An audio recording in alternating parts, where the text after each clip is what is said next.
I'm Robert Craig, and this is So Here's the Thing. We've just come through the worst phase of the worst pandemic that America has experienced in 100 years. Cities across the country were shut down. You could almost see the tumbleweeds blowing through Times Square. Hospitals were overwhelmed. Morgues were filled up with bodies, and bodies were being buried in mass graves.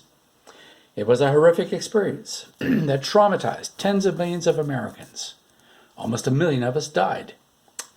God willing, we won't see another wave of variants, and we can put all this behind us.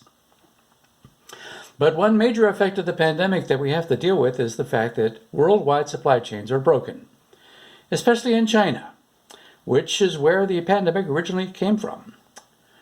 After all, Chinese cities were shut down months before the first American city was affected. This had a huge impact on us because we're extremely dependent on China for a wide variety of goods. Why?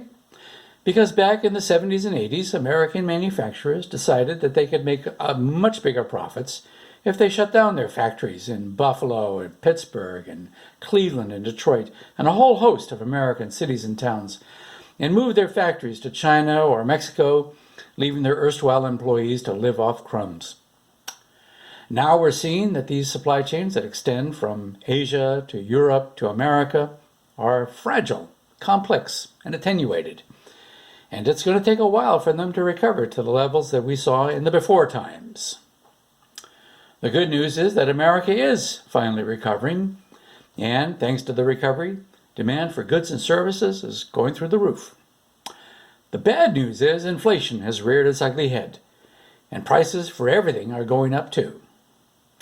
But here's the thing. The GOP seems particularly fixated on oil and gas. The price of gas at the pump is hurting ordinary Americans, which happens to be true. And it's all Joe Biden's fault, which is a lie.